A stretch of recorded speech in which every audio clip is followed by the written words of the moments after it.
Professor Simon Lucas. He is a professor of artificial intelligence and head of the School of Electronic Engineering and Computer Science at the Queen Mary University of London.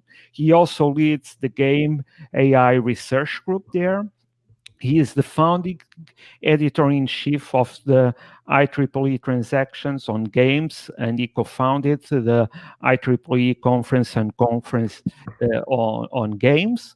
And as you would expect from this description, his main research interests involve games, namely building better game AI, but also building better games by using AI.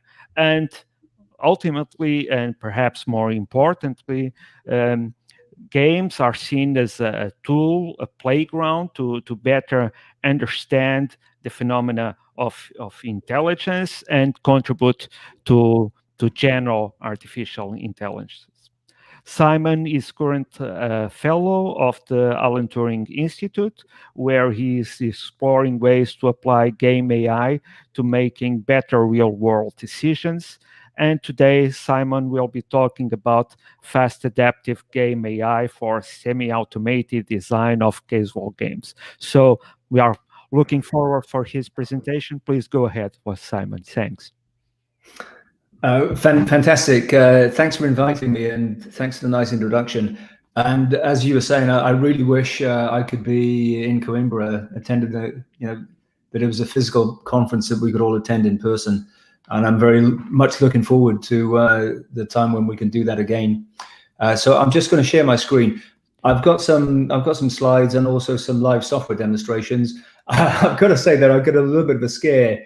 I was just testing the demonstrations, which always work. I've run them many times. And an hour ago, they've upgraded IntelliJ IDEA, which I use all the time. And it had a little bit of a conflict, so it stopped working, but it works again now. So it's all going to be good. So I'll just share my screen. And we'll start off with some slides. So the talk's about fast adaptive game AI for semi-automated design of casual games. So it's going to be quite a lot about the adaptive game AI, and really because I'm speaking to a conference on computational creativity, I really want to really kind of push the benefits of some of the techniques that I'm going to talk about. And for playtesting of games, I think they've got some really outstanding abilities to help with that. So main points, I just want to start off with some preliminaries and a couple of adverts. And then I'm going to talk about game agent AI. And in particular, we'll look at statistical forward planning algorithms. So these are a class of algorithms that work well without being trained to specific games. They're very, very general. And we'll look at how this relates to evolutionary algorithms. And we'll look at also at how to efficiently search game design spaces. And throughout this, I've got some, as I was saying, some software demos to show as well. So just a little bit of a plug for our research group. I know many of the people involved in our group are also strongly involved with this conference, like Simon Colton, Mike Cook, and Jeremy Gao. So these are the current academic staff in our research group. Simon, sorry for interrupting you, but we are not seeing your screen. You need to share your screen. Sorry. Aha. Oh, wait, sorry, okay. Uh-huh.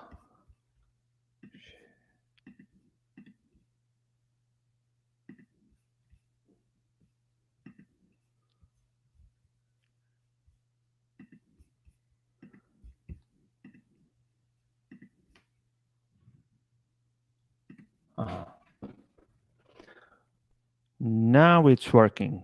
And we've got the instant yes. Yeah, I'm sorry about that. We did maybe you are sharing the wrong screen, because I see a cascade. I see myself, which is weird. And now that should be all okay. Is it sharing correctly now? I have to check on another link. Yes, it's sharing correctly. You just need to open your presentation. Okay, so I've got the presentation open. already. Maybe it's the wrong screen. Just a second. I'm going to open this on YouTube. Sorry for those. Yeah, but I'm just quitting PowerPoint and restarting it, Aaron.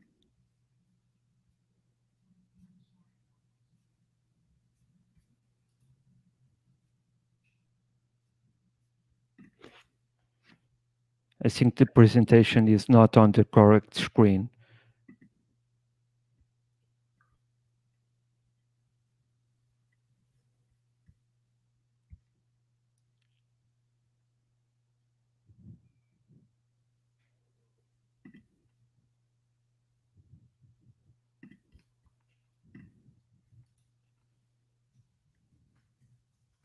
So can you see it now?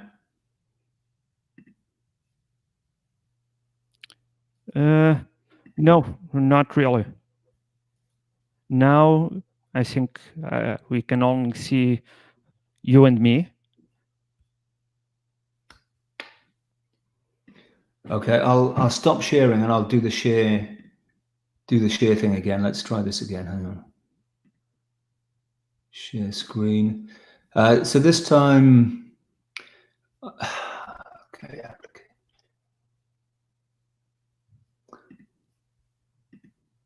So for whatever reason, it won't let me share my entire screen. So I'm going to share the PowerPoint slides. Yeah, maybe that's better.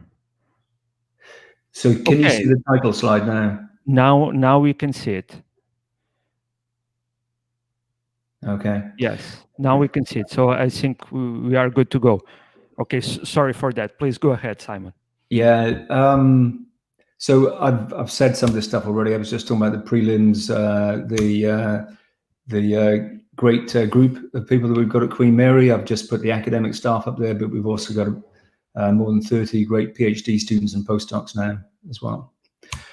And I just want to give a quick advert for our doctoral training center in intelligent games and game intelligence. We call it IGGI. So we're training up a total of about 120 games and game AI PhDs, and we're just about to open for recruitment for September 21, and that's going to open within the next few weeks. So if you're interested, I really encourage you to apply. So the main takeaways, I think, for this talk is that if you're interested in computational creativity as it applies to game design, then you can do agent-based testing, and you can do it potentially really efficiently. And the trick is to use statistical forward planning in preference to deep RL. And the problem is you can only do this if you have the luxury of a forward model, and I'll say more about this in a minute. And if you think you don't have one, I'd say if not, why not? You've got to try harder for this fast forward model, because the things you can do with a good forward model, they're just fantastic. Whether you're doing want to create lots of experience for training reinforcement learning algorithms, or you want to just have instant adaptive AI, it's great to have a fast forward model. So I'll also mention optimizing the game rules or parameters, or if you're doing also parameter optimization of the agents themselves, then the fitness evaluation tends to be noisy. And so this is a case where you really need to use a model-based sample-efficient optimizer. And in our group, we use a lot of the one called the NTB, which stands for Entable Bandit Evolutionary Algorithm. Others may work also. But the reason I mention that is that there are two sort of ways that we apply evolution. One is directly in optimizing the immediate plans of the agent, in which case you don't need model-based much of the time. But if you're optimizing the overall system, then those optimizations, they tend to be very noisy and you have a bit more time to do them. And in those cases, model-based is better. I would love it to be possible to take questions as we go through, but I'm not sure whether it's possible or not on this platform. But Panauzul, if it's possible to do that, it would be really good as well. If not, I'll just kind of rattle through and take questions at the end. So I think in terms of game AI, I mean, I guess everybody in computer science and AI and in the sort of wider world as a whole now, because it's like big news, people are very used to these headline breakthroughs in AI, and it goes back to 97 with Deep Blue, which was very well done, very fast tree search with hand design heuristics. And then we had first AlphaGo and then AlphaZero from DeepMind doing amazing things at Play and Go using a combination of Monte Carlo tree search and deep reinforcement learning. And then more recently, we have AlphaStar, which is a really complicated real-time strategy game. Big challenges for AI. So you've got partial observability. You've got the mixture of low-level tactical actions combined with long-term strategy. And this was a really sort of major challenge. So at those sort of headline levels, I think in the last 5 years in particular, we've really made amazing progress. And a lot of the credit for those big kind of headline news, I think, goes to deep reinforcement learning. However, many of these deep RL results, they do come at a very significant cost in both the computation time and also the engineering cost involved in having expert sort of PhD level research engineers developing these systems. They can be very slow to train as well, taking hours or days to train each system. And so what we'd love to do for automated game design is have agents that can play test novel games without this sort of slow training procedure. And we can do this precisely with what we call SFP, which stands for Statistical Forward Planning. So the sort of things we can handle with these methods range from games like Go to on the right-hand side, we've got a game called Planet Wars, which is a nice, simple real-time strategy game. And for the point of view of the agent, when faced with these interesting and perhaps complex situations, the agent's always faced with the challenge of what should I do next? What am I going to do next in order to get some reward or lead to a desired outcome? So interestingly, there's a nice paper from OpenAI where they've used procedural generation to generate variations on the same sort of game. And this is interesting because it showed that if you use deep reinforcement learning, where you try to learn game strategy from observing the pixels on the screen, then what often happens is that if you change some details of the game, then what you've learned doesn't transfer to the new, very similar but superficially different environment. And the animated GIFs on the right are just showing examples of how the mechanics of the game are remaining similar, but the kind of superficial way it's rendered is changing. And so this is interesting because what these authors also did was to look at how the training set performance varies with the test set performance, or really how test set performance improves as you give it more training data.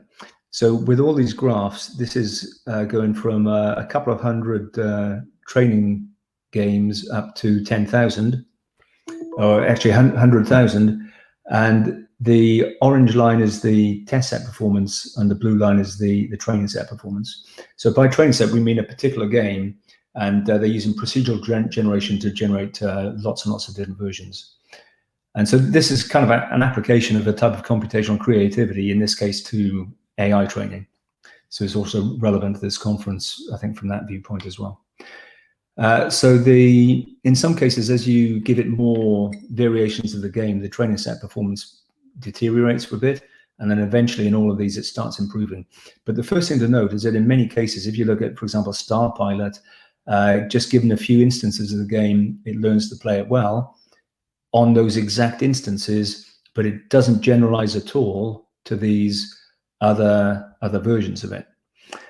And so if you're trying to use these kind of methods, if you think about it for agent-based testing of your novel games, then it's not going to work very well because of this poor transfer between the different versions. So I think another really interesting thing that I want to mention is if we look at the development of game AI, there are two very distinct aspects to it, I think. It's both a test bed for artificial intelligence and is a very important application domain as well. So it's really obviously both. But actually, where you put the main focus has a big impact on the problem difficulty.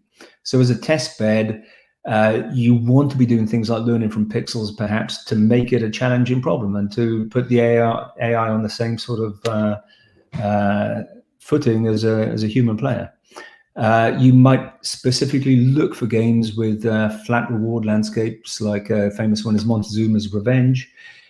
And you might want to do that to specifically make it hard for the AI. And, that's an obvious reason to do that. But as an application domain, if you want the AI to work in a game, it kind of flips over and it becomes a different sort of set of criteria. So now what you're trying to do is to be nice to the AI. And if you have the option to do so, what you want to do is to have a rich reward landscape. If you have a forward model of the game, then give it to the AI to play with, so it can reason about what's going to happen depending on possible action sequences. And so it just kind of shifts things over. So I'd say you want to be doing anything that's possible to make it easy for the AI. But on the other hand, you want to keep it general. So what we're going to do is to use these AI methods to play test our games, build them into automated evaluation functions. And so if the methods aren't sufficiently general, then it's just not going to work, because when you come up with novel games, they're not going to work on things that they've not already been tested on. So I just want to give my perspective on some of the most important breakthroughs in game AI. So DeepRL is all over the news. It's impossible to avoid. Fantastic what it does, but it's fairly slow to learn. And when you learn the models, it tends to be fast to apply, because to make a decision, you just take the current observations of the game, run it through the neural network, and it tells you what to do. Statistical forward planning, on the other hand, this is also called simulation-based AI. This offers really rapid learning, but you do need a forward model of the game. Classic examples include Monte Carlo tree search and rolling horizon evolution. So SFP, I want to emphasize, is not new. So it goes back as far as at least 1998, where Maven developed Brian Shepherd developed Maven, which was a Scrabble algorithm, and this became Scrabble World Champion in 1998. Then around about 2006, there's about 3 different groups developed Monte Carlo tree search, and that took the idea of using random simulations, but building the outcomes of those simulations into a tree, and then using various bandit equations in order to build the tree as efficiently as possible. And that happened, like I said, around about 2006. And then the method I'll be demonstrating most in this talk is rolling horizon evolution. And that was done by a group when we were at Essex in around about 2013. And recent developments, I think, have led to leaps in performance. And these methods really work surprisingly well across a range of problems now. So on the previous example was Scrabble. This is a word game that I'm showing here called Griddle or Griddle Plus. And this is a bit like Scrabble, but you just put letters in a grid and get scores. And the reason that I'm showing this is that actually we can apply the same sort of methods of using random simulations to figure out what to do. And this leads to very, very strong gameplay, perhaps even superhuman gameplay in this particular game. So I've got this example here just to show the kind of generality of this method. Now, one thing that we really like to push is to make these algorithms as easy to use and as easy to demonstrate as possible. And so one of the things we've been developing in our group is a cross-platform way of doing this. And if you click on the link there, this is something we're doing called XKG, which stands for Cross-Platform Games in Kotlin. And for various demos, you can just go to a web browser or to a mobile phone and play the demo directly on the phone. And we're just adding more games over time. But Griddle is one of the ones that we currently have there. And it's got integrated Monte Carlo AI. And so you can either play as a human player, or you can hand each move over to the AI and just see what the AI would do.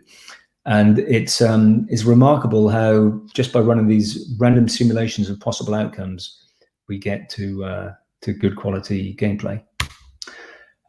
So this is just an illustration of how the XKG architecture works. So we've got the application code down here, and then we can either run it on the Java virtual machine for maximum speed, which is illustrated on the left, or we run exactly the same application code that goes through a different renderer and different event handlers and just runs seamlessly in a web browser. So we're going to be using this more within our group to demo things. We also compare these SFP methods with TPRL. This was a paper we had at the AID conference in 2019, and this is illustrating these SFP methods on the game of Pommerman, which is an interesting arcade-style game that has 2 players for each side and also partial observability. So on the figure on the right, each agent can just see the bits in green and can't see all the bits that are grayed out. So it's just interesting that the same sort of algorithms again are able to operate in these diverse environments. And another interesting thing about these algorithms, so when we talk about these statistical forward planners, we can apply this in various ways. One of them is Monte Carlo tree search, where you build this tree of possibilities. The other one is rolling horizon evolution, where you evolve sequences of actions, and they have similar kind of strength performance. But if you look at the way they behave, this is looking at heat maps of bomb placement within Pommerman. They behave very differently. And so it gives us this kind of diverse range of agents. So we can play test our games now with agents that are going to exhibit different behaviors and exploit different parts of the game strategy space. So again, with all these things, we're answering the question of what shall I do next? So given a complex situation, what shall I do next? And these methods can also handle multiplayer games. So this is some work we did funded by DSTL, and the links up there to the paper. And here we've got a kind of tabletop-based war game shown on the left, and then a simulation of it on the right. And again, the same sort of SFP AI is able to do this. So I've talked a bit about this type of AI, and I'll say a bit more in a moment about how it actually works. So the idea is that the 2 games here on the left is Asteroids, on the right is Planet Wars. But in each case, we're going to apply the same algorithm, and it works as follows. So we've got to be able to copy the current system state, so the current state of the game, and then to rapidly advance it. And we have a rule of thumb that says we probably need to take 1,000 simulation ticks per decision that we're going to make in the actual game. Yeah. So what we're going to do is have a sequence of actions, starting off with a random sequence, and then evolve it over time within the current decision point in order to take the action that leads to the most favorable outcome. Now, interestingly, on the one on the right, on Planet Wars, that's actually a 2-player game, and so we've got to not only have an action sequence for what we're going to do, we also have to invent an action sequence for the opponent. And one of the really surprising things is that we can just use random opponent actions, and it still works. And yeah, I still find that really, really surprising, just how well it works, actually. Okay. So, I think I've already mentioned that that SFP is not new, but it really feels like the time is right to exploit it much more. And I often sort of think, is it the next deep learning in terms of how powerful it is and how generally applicable it is? But it also gives you better explanations because you can see the simulations of what the agent is planning to do, and it gives you an insight into why it's choosing the current action. Okay, so I've said some of this before, but let's just go through it quickly again. So the concept is to make a decision, you're going to take current copies of the current simulated world state or model, and then we're going to optimize a sequence of actions to choose an action that's likely to lead to a good outcome. So in many cases, we're dealing with non-deterministic games or multiplayer games. We're not sure it's going to lead to a good outcome, but we just look at the statistics and we say, well, it's likely to be good. And that's maybe the best we can do. So I've already said about the explainability by watching the outcomes. These algorithms, they're also tunable. So if you want AI opponents or you want to play test games in particular ways, you can tune the sequence length for the far-sightedness of the decisions. So short sequences will lead you to obviously short-term greedy decisions. Long sequences will give the agent a kind of long perspective. We have the concept of the number of evaluations, so we tune this for the thoroughness. And we can also tune something called a shift buffer or tree reuse for consistency. So this is going to retain the current plan as a starting point for the next decision. It's a simple idea. It works incredibly well. It makes the agent typically behave in a clever way, but also in a more consistent way that's a bit sort of less headless chickeny. And different algorithms have different intrinsic behaviors. I already gave the example of MCTS versus Rolling Horizon on Pommerman. So one of the really surprising things of the work we've been doing on this is why evolution may work even in really large spaces. So I just want to illustrate this. So this is a binary image that's 200 by 200. It's got 40,000 pixels, and each one's black or white. So how many possible images are there of this type? Well, obviously there are 2 to the power of 40,000. So there's a lot of possible images for sure. Now, just put that nice and big to make it very clear. So with simulated evolution, what we're going to do is start with a randomly generated solution. We evaluate them to check how good they are, then generate new ones by mutating the best ones and replace the worst ones with the new ones. Now, I realize that on this, in the audience, probably perhaps even all of you already play with evolutionary algorithms, perhaps you're an expert in them. But I like to get back to these simple basics whenever possible, because I always find it really, really inspiring just how much we can do with some really, really super simple algorithms. So if I just click this through now, look how quickly, so this is running that algorithm that I just said. So it's a 1+1 random mutation hill climber. And very, very quickly, the Queen Mary logo becomes visible. So you'll recognize that a crown was appearing pretty quickly. And if you're not based at Queen Mary, you might not have known as a Queen Mary logo, but you do now because I just told you. But what you also notice is that by the end of the run, after 200,000 fitness evaluations, it's still got a bit error of 128. So to get it perfect actually takes a long time. And this is the way evolution often works when you're searching for solutions. So you start off with a random quality solution, say 1,000 is the best here, as all the bits perfect.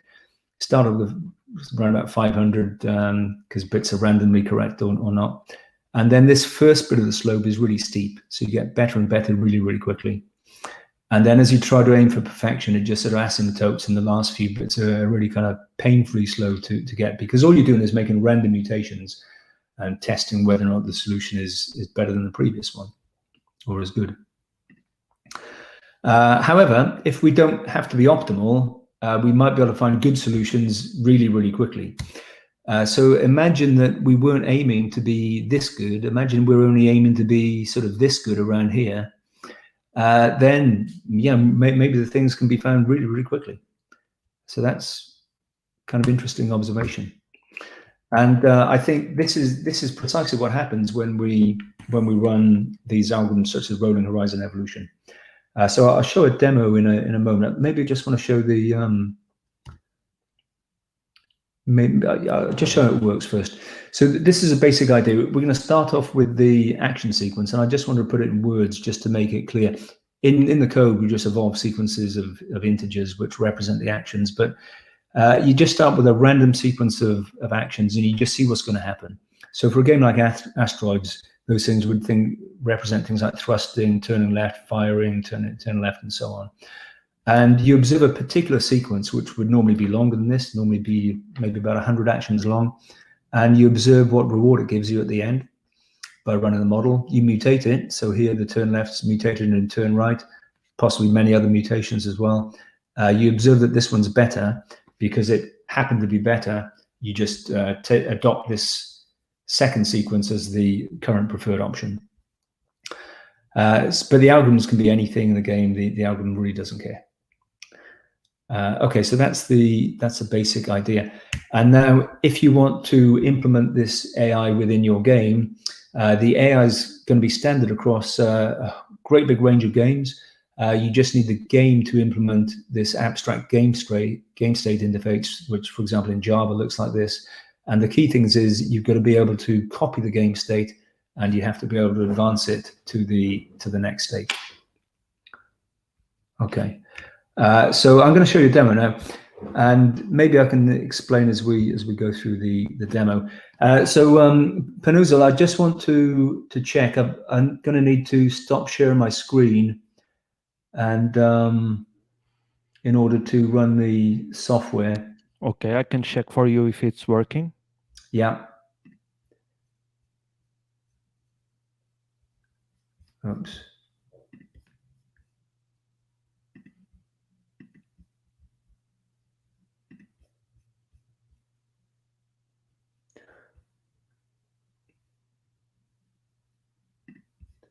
Okay, so I'm going to share screen.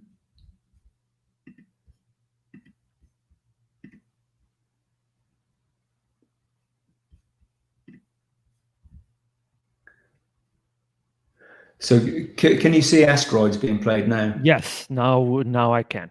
So it's working fine. Ah, great.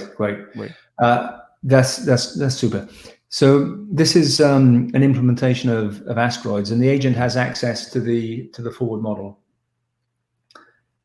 And you can see this is playing the game reasonably well.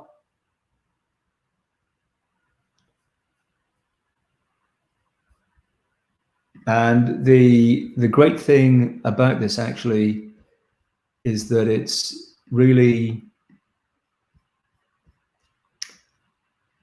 easy to adapt the AI. So for example, I can just I'll just run it with a shorter sequence length.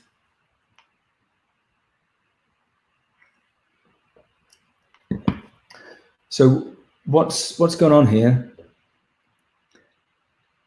is these pink lines are showing where the ship expects to be, which is given an idea of the nature of the simulated sequence of actions. And you can see, because it is not looking very far ahead, then it crashed a couple of times and it just crashed again. By the time it sees the rock in front of it, it's then too late to take the necessary avoiding action. So I'll just put this back to a more reasonable figure now and run it again.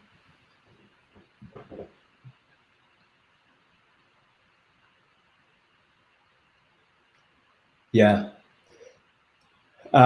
It's a stochastic algorithm, so sometimes it crashes anyway. But on the whole, when we run it with these longer sequences, then generally it behaves much better, and we usually get quite skillful gameplay.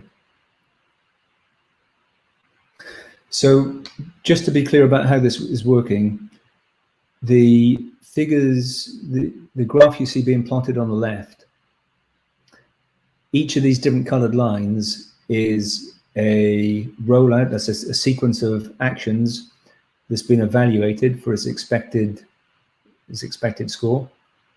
This is looking 100 steps into the future. And because, for example, that orange one had the best expected outcome, it would take the action at the start that would lead to that outcome. So it's really the essential algorithm, and the one that I'm demonstrating there is actually that simple. And this works amazingly well across a really sort of wide range of games.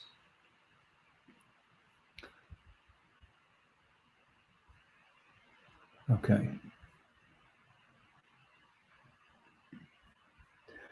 So that's it in action on asteroids, and this is the actual algorithm. So we start off with the nominal best sequence, which is a random integer sequence of length n. Then for each decision in the game, we say the best sequence is a shift and random append of the best sequence so far. And then for this number of evaluations, we take a mutation of the best sequence. And if it's better than or equal to the current one, then the mutated one becomes the best sequence. And then we return the first element of that sequence. Incredibly simple, works really well. Now we use an efficient optimizer to optimize it. And these are the parameters of the algorithm. So with many systems, there are parameters to optimize, and optimizing these in ways which are sample efficient is a really important thing to do. So we have all these sort of parameters here. And I won't go into the details too much of how we do the optimization, but we've got papers on this. It's a type of bandit-based optimization where we have bandits in each dimension of choice, and then combinations of bandits in the pairs and higher order tuples of dimensions. But there's a kind of mathematical basis behind making the selections. And when we do the optimization, this is showing the bandit sampling process. So this is optimizing the sequence length. So this is the length of the playouts I was showing in asteroids. And this goes from length equals 2 up to length equals 150. And as we make each sample, we initially just sample randomly. But the red dots show the fitness of each observation. So with a length of 20, we got a score up here. With higher scores are better. With a length of 2, we got a score down there. And then as we go through, we make more samples. The green is the mean of a particular choice, and the blue is the exploration factor. And you can see the ones we haven't sampled yet, they've got very high exploration factors, these very high blue bars, which is saying you definitely sample there very soon. So as we go through this, we add more dots in the promising ones. So that's the nature of the bandit algorithm, to explore things which are undersampled, but exploit things which appear to be good. And so this is showing the number of times we've sampled each one. And we end up with the length of 50 for this particular game having the best score. And this also has the most samples. So we sampled it 34 times. And it's got the highest mean, highest green. So imagine this algorithm now operating in a multi-dimensional space, but the same sort of things going on. So one of the fascinating things about doing this sort of optimization actually is that we find things that we hadn't expected. So think back to that bitmap optimization. A lot of research in evolutionary algorithms is about getting to the best possible answer in kind of fairly well-defined search spaces, often which are not noisy. And with those sort of algorithms, you end up with very, very low mutation strengths. So a typical choice would be, say, 1% mutations for a sequence length of 100. Interestingly, when we optimize it and let the optimizer choose, it chooses things, it's not governed by our kind of prior expectations. And it ends up selecting a 20% mutation rate, which is extraordinarily high. Now, the reason this works is that the algorithm is not actually getting close to optimal performance, and instead it's just looking for solutions that are good. And it turns out that higher mutation strength works better in this particular space. It also works for games like Planet Wars and adapts to maps of any size. So it gives us a really sort of nice general type of AI. So I'll go on to now some work that we've been doing on game tuning and content creation. And I'm going to give a particular example in a minute of a game called Cave Swing, which I wrote a while ago just to test out some of these ideas. And I'll give some demos of this as well in a minute. Penuzo, can you just let me know how long have I got left? Well, I believe I'm Portuguese. I'm very bad with timing. I believe we have 20 minutes, 15 minutes till the end of the program, which includes question and answers. Okay. We also already have a few questions, interesting ones, but please go ahead. Okay, so I can probably take, say, another 9 minutes for the talk then, and 6 minutes for questions. Is That's that right? perfect. That will be perfect, and we can follow up in the informal gathering. Yeah. Okay. Thanks. Thanks. So I'll stick to this. I wish we was in a kind of a public audience. I could very simply ask how many people have seen the work of Aaron Isaacson at NYU on Flappy Bird.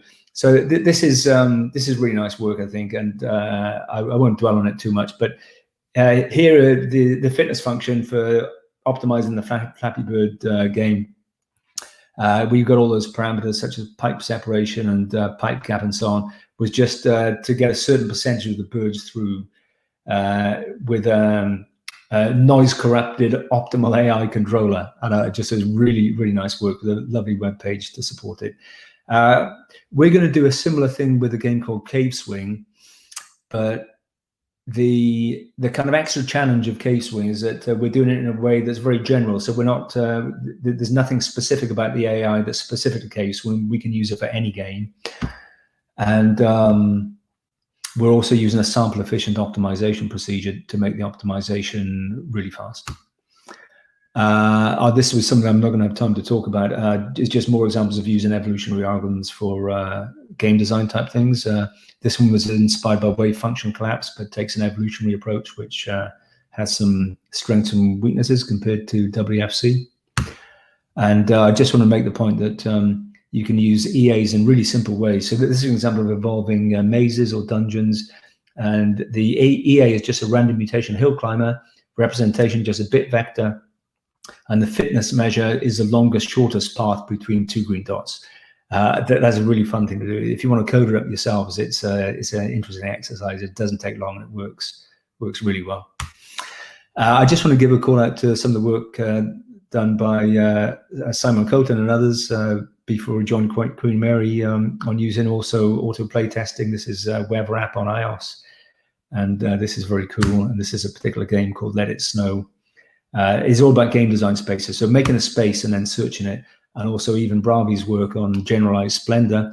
Again, we have very general, take a game, identify the parameters, and then search the parameter space for good games. So the example now I'm going to do is Cave Swing.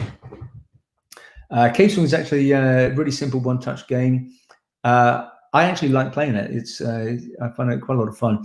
And it's going to be up on the XKG website soon. I just haven't had a chance to do it yet. So think about the parameters of the game.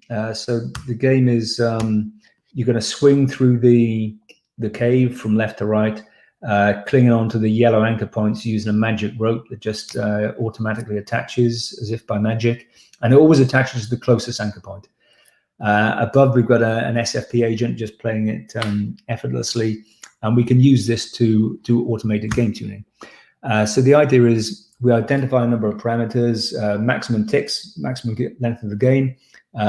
Gravity is a 2D vector. We've got horizontal and vertical vector.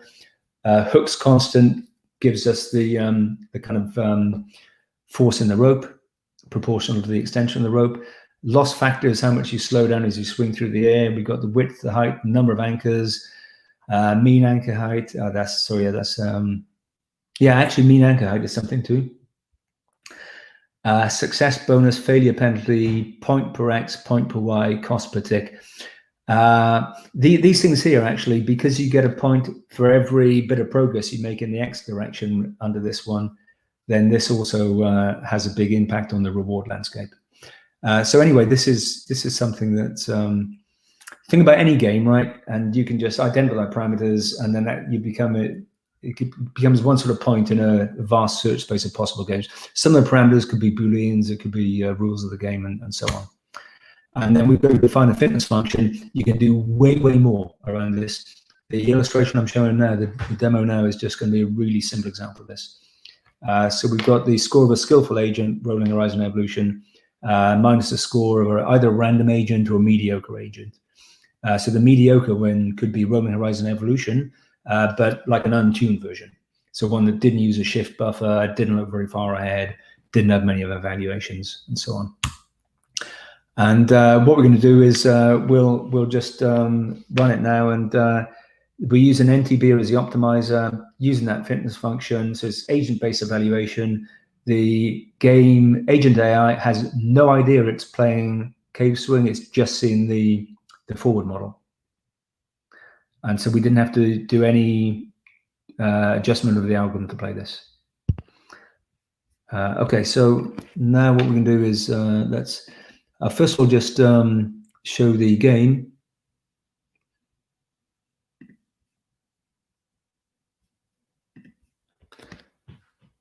So you should be able to see me playing this. I'm the agent. I'm just dropping at the moment. Oops.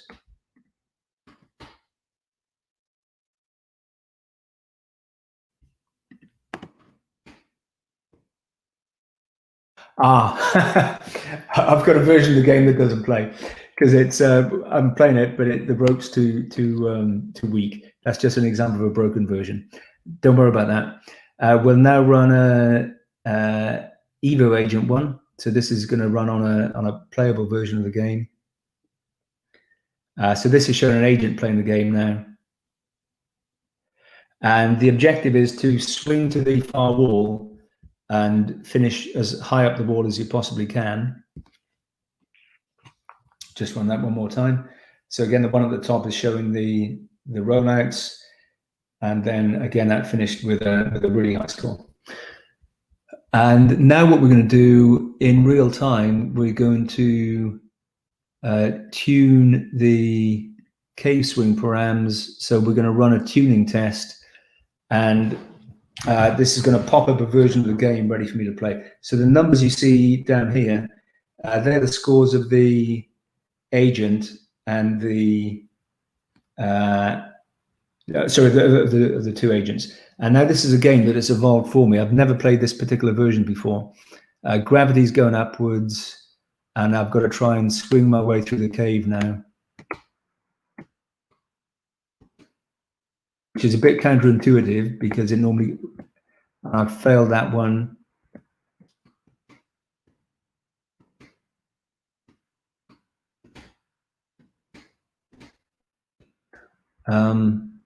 I just want to try one more time. Oh, well, I nearly got there. You saw I was better that time. It's surprising, actually, as a human player, I'm so used to gravity going downwards that the version with it going upwards has just completely thrown me. But maybe it's a little bit of fun to play. And yeah, okay. Yeah. Phew. I made it. Amazing, amazing. So, Simon, we need to hurry up. Yeah. So we're there. Okay, cool. That's it basically. So the main takeaway is just reiterate, for agent-based testing, you want to be using SFP with fast-forward models. I think it's got amazing things to offer. For me, SFP, it really is the next deep learning. It's just fantastically powerful. It works across an incredible range of games, and I'd love to take questions. Okay, Simon, thanks for the inspiring and thought-provoking talk. I wish we could go on forever because I was having lots of fun. We have quite a few questions, so because we have few time, I'm going to select among them. Let's take a question from Simon Colton, which I found very interesting. Simon worked in the past, quite a few years ago, on automated theorem proving. And at the time, they wrote a paper stating basically, okay, the most interesting theorems that we are discovering are those that cannot or could not be solved by computer. So his question is, do you think the same can apply in this situation? That is, for normal for normal gamers, do you think that the most interesting automated game designs will be games that are not playable by computers? And okay, at the time, the computers were not so good. So I think thoughts on that? For some players, that's a really interesting idea. So to find those things that I think the tricky one is because you don't want it to be impossible, right? Yeah. So you're looking for things which are possible, but the algorithm failed to find. So the question is, do you have a constructive way of making possible ones that defeat the AI? Or is there some other way of doing it? But I think it's an interesting approach. I think, of course, there are a range of players. So some players want really sort of super hard challenges, and others don't. The other thing I'd say about the game AI and the challenge is incredibly subjective. And yeah, so some games we think of as being difficult. So we think of things, I don't know, I think you just sort of chat to people about this and they expect 3D games to be a major challenge. And they are in some ways, but a lot of 3D games are very similar to each other. And the underlying gameplay is often not that complex. Whereas if you take a game like Soccer Band, a really simple box pushing game, then actually some of the Soccer Band levels are really, really challenging. Especially for AI, because it's very... for AI and for people. Yeah. For some of the tougher levels. Am I allowed to select any questions myself? Yeah, sure. If you can see them, yes. Yeah. Can you see the questions? Because I can see one from Geraint Wiggins, which yes, that would be my next suggestion. Oh, great.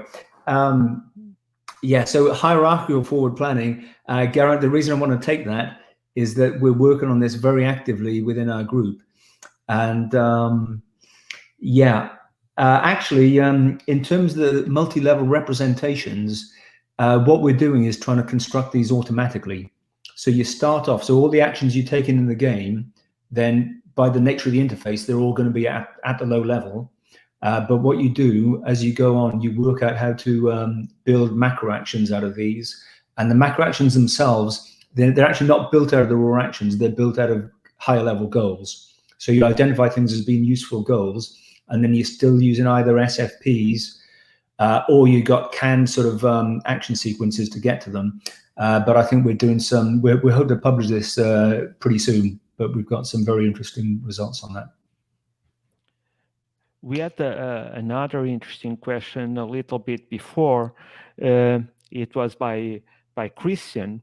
And he is asking how much assuming non-random action sequences from opponents improve coordination and player winning rates, and would imagining such actions based on some theory of the mind or qualify as computational creativity, and can we or could we identify elements of novelty and value in that? Yeah, so multiple aspects to that, and only 1 minute to answer, I think. Yeah, I think so.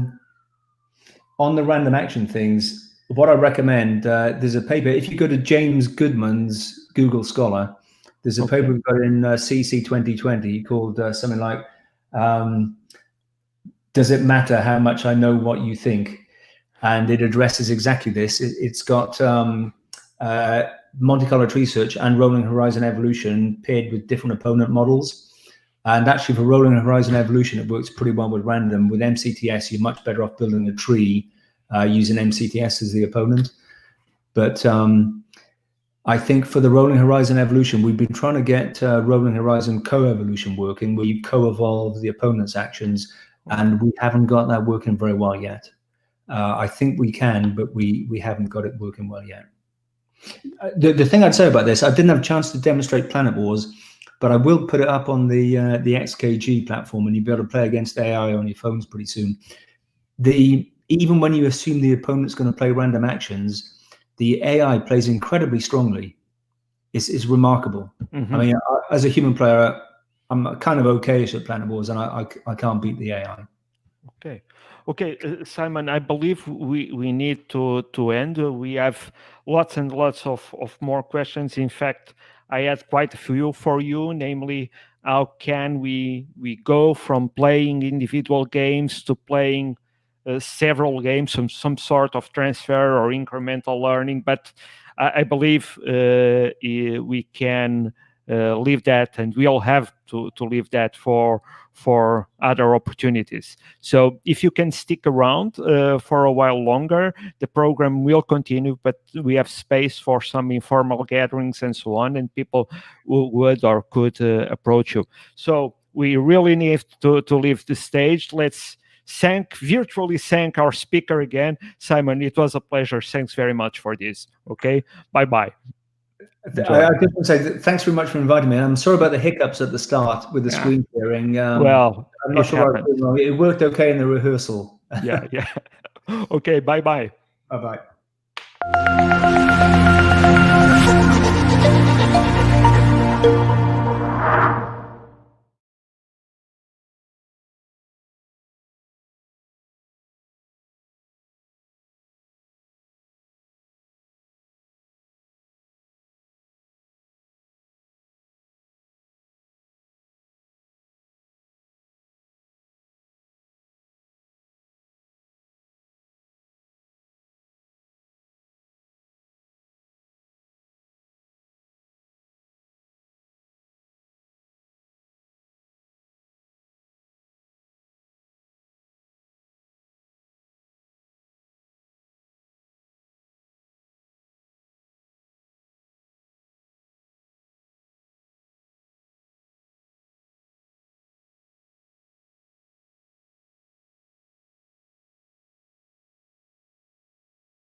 Hello, everybody.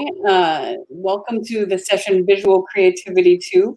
My name is Amy Hoover, and this is a very interesting conference experience for all of us, I would imagine, although some of you may have been attending different conferences this summer as well. So I want to go ahead and start with, maybe I'll just go, first of all, your videos were excellent. I've watched them several times, and I implore everybody who maybe this is your first session at ICCC to go take a look at the videos and the papers that these authors have presented for us. So maybe I'm just going to go round robin and the pictures that I'm seeing, if that's all right. And Pedro, would you like to start? And I would like everybody to introduce themselves briefly. And for those who may not be familiar yet with your work, or could you give some sort of an elevator pitch or a short introduction to what you're talking about today? Okay, well, Can I start then? Yeah, please do. Well, thanks very much for the introduction, and it's a pleasure to be here today and to be sharing the stage, shall we call it the stage, with the other authors. My name is Pedro Veiga, and I am an assistant professor at the Aberta University in Lisbon, and I'm a bit of a mutant. My background is in computer science. I'm also an artist. I've made a few records when I was much younger. And I'm involved with the performing arts, visual arts, and multimedia and interactive arts. Essentially, my paper deals with an artwork that I developed within a research project between Portugal and Thailand. It's called Hello, and it's an interactive, cinematic, generative artwork. All these words were carefully chosen because obviously they relate to some intention and effects behind the artwork itself. And so I would be delighted to hear any comments you might have, and also to make my own comments and questions to the other authors here as well. Thank you. Thank you very much. Alice and Debbie, you two are on the same paper, obviously. If I don't know who would like to go first with introducing themselves and the work, but I'll just go ahead. Alice, if you want to start. Sure, happy to. Hi, everyone. My name is Alice Lee. Really excited to be here today. I am completing a master's degree in computer science at Georgia Tech, where I worked on research in creative AI with Debbie.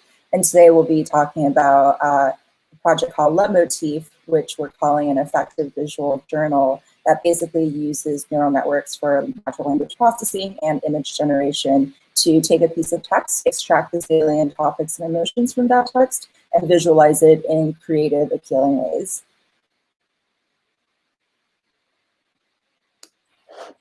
Thank you very much, Alice. Debbie, would you like to add a little bit to that? Yeah, I think that was great. I can just introduce myself briefly. My name is Devi Parikh. I'm an associate professor at Georgia Tech and also a research scientist at Facebook AI Research. And Alice and I here are on the same paper, so Alice already described that. Thank you very much. João? Hi. So I'm a PhD student from the University of Coimbra, and most of my work has to do with visual blending and concept representation. And so the project that I'll be discussing today has to do with a proposal not to visual blending, but trying to bring conceptual blending and visual blending together in what is often referred to as visual conceptual blending. So it's a proposal on how to go towards that direction. Great. And so we'll go ahead and just start with, so I have a general question for everybody and then a little bit more specific for each of you, but why now? So we have three very different sorts of approaches in this, the aptly perhaps named Visual Creativity 2 session. So why now? Why is this something that's important to you? And particularly, João, coming off of, I'm not sure if you yourself are familiar with some of the research in PCG game levels, but I've been seeing a lot more of at least visual blending, and I'm not so sure about conceptual, the visual conceptual blending. But why now? Why is this topic important to you? Well, there are a lot of people working in visual blending, and to answer your question, yes, it has a lot of applications in games. And so what we try to propose is actually that although visual blending is important on its own, if it's backed by conceptual grounding, sort of saying, it has much more potential. Instead of just being, I blend a television with a share, making it more on a conceptual level. So what does that mean? Not only just to produce an image that's a blend between these two things, but what sort of implications might this have? And so, for example, in games, this could be used to build sort of a narrative from just this idea of blending two things together. So at this point, there are a lot of people working on visual blending and a lot of people working on conceptual blending. So I think these two things need to go hand in hand and not separate. Am I correct then in assuming that you are one of the first to propose visual conceptual blending? Did I read that properly in the paper? I'm not the first one. There have been other authors that I would say have proposed this more or less simultaneously, I think. But I think a lot of people have interest in working in this area. Very cool. And to also just to note that you, and this may have been clear to you in what you were saying, but you have a 4-point sort of generative model moving forward to help people computationally generate visual conceptual blends. Yeah, exactly. So most of what I propose is obviously based on previous research. So I'm basically trying to put all together, just linking the points, because it's a paper that brings all the research that I've read and all the authors that are working on these topics and trying to bring them together in order to try to establish some sort of collaboration with them, and trying to see if we can together work towards something that's more meaningful. Not just, and I'm in fault in that as well, because I've also implemented systems that are more towards just visual blending, but I think that the correct direction is bringing everything together. So Alice and Debbie, both, why now? Why is this topic important now to you guys? And, or you ladies, I suppose. And do you agree with some of what Joao was saying, or do you see some applications of your work and the ideas that he's talking about? And Alice, go ahead, or Debbie, sorry, go ahead and start. I can share a little bit, and then Alice might have more to add. I think one piece of why now that's relevant to our paper. So in our paper, like Alice described, we're taking a description of somebody's day that they have provided, and we're automatically figuring out what topics were salient for them in that day and what emotions they had associated with those topics. And so I think one relevant piece for why now is that we now have AI tools that can do this somewhat reasonably, whereas I feel like a few years ago, this wouldn't be a very natural interface where they can just type their description out and then we can automatically figure out what the topics are and what the emotions are. They might have to use a clunkier interface where they are identifying what the topics were and they are identifying what the emotions were. So I think one piece of why now is just sort of the progress in AI that we've been leveraging as a part of this work. Alice, I don't know if you want to add more to that. Yeah, I completely agree with that. I think it's been very exciting over the past few years, just how far all of these different AI models and different domains have advanced. And I think a lot of the applications still have been, in industry or for kind of large scale corporate use cases. And our goal here was really to take these technologies and make something that's really fun, make something that's really user friendly, and something that individuals can interact with to kind of improve their daily lives and improve their daily creativity. Oh, thank you both. I really liked, it was sort of provocative to me in your paper, reading about optimizing, I think maybe in the first few lines, optimizing your emotional well-being, which to me during COVID, I realized that this paper may have been written in pre-COVID times, but during COVID is especially salient, perhaps. Really interesting work. And then we have a question from Simon Colton we'll get to in a second. But Pedro, I realized your work was coming from a project that you talk about in your video as being presented in, I think, September, October 2019, pre-COVID times. And so I was curious, and you also talk about this sort of methodology, I suppose, for lack of a better word, the archography, if I haven't butchered that.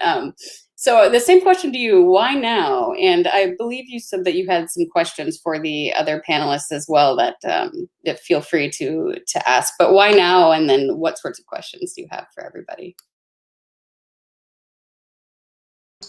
Okay, so well, why now? It took a while after the public exhibitions of the project, which were held in Bangkok and in Faro in Portugal, simultaneously. And it took a while to reflect over some of the comments that I received, some of them obviously being remote. I couldn't be attending both sessions, unfortunately, even pre-COVID. And this article was probably the first time I had to reflect upon the creation itself. Now, why did I use this methodology? So archography is an adaptation, or can I say an expansion of artography, which was a methodology proposed by Erwin and several other researchers along the years. And artography is essentially aimed at art research and teaching. But teaching can be amplified by the concept of communication. And so artography, the T is replaced by the C, and it means communication. And communication is obviously an intrinsic part of art making, of presenting in a conference such as this one, or even presenting research to our peers or to the general public.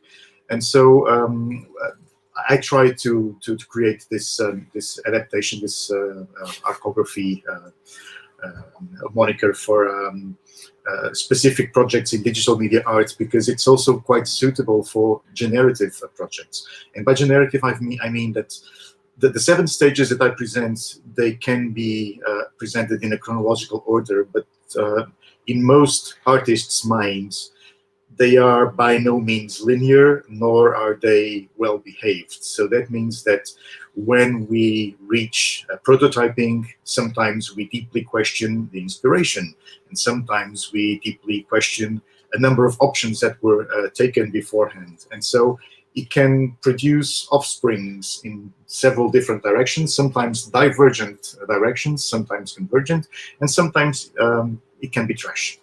But essentially it can generate a lot of outputs. And it can generate articles such as this one. So this is also, shall I say, a proof of concept. It's one of the outcomes of a generative project is to write several articles to reflect upon the work that has been done, and to document it as it's being produced as well. And so that's the why now part. It was the timely thing to do. The other motivations were essentially to demonstrate how the methodology can also be applied directly to an art project. And of course, I use this in my own lectures to my students as a demonstration, and to encourage them to do the same thing, and to document step by step all their creative processes, all their creative thinking, all their creative outcomes when they are trying to apply this to an arts-based research project. Awesome. Thank you. We have about 15 minutes left. We have a question from Simon Colton for Joao. The question is, the famous neural style transfer example of projecting a zebra's stripes onto a horse is reminiscent of one of your examples. How far would neural style transfer get you for some of your inspiring examples? You could perhaps do conceptual blending informed by machine vision to explain what has been produced in a post hoc way. So yeah, I mean, most of the work that's been developed in this neural network approach is very ill-informed in terms of semantic meaning, right? You are mostly doing work on a low-level representation, so you are basically bringing features from one image and applying it to other without even knowing what you are producing. So obviously one of the things that I try to push forward on the paper is something like you're saying, not only to try to get informed on what's being produced visually, try to go back to the conceptualization and doing some work there, but also the other way around, trying to find a way of bringing something from the conceptualization, trying to implement it in the neural network side. So I think this panel is actually very well built, because I've seen the presentations from the other authors. And for example, Pedro, I think he does some work that has to do with neural networks, but also with meaning that he wants to assign to this work. So I think it's very, very aligned with this question. Yeah, also Alice and Debbie, I can imagine that you two both would have something to say about, I like the way you phrased it, Joao. I'm not trying to like foment any kind of drama on the panel, but I can imagine the two of you having something to say about neural networks and the sort of, although I'm not familiar with the work with semantics myself, with what you've done, I can imagine that you have something to say about that. Do you agree largely that the neural, with Joao, or what's your feeling on that? Yeah, I would say I generally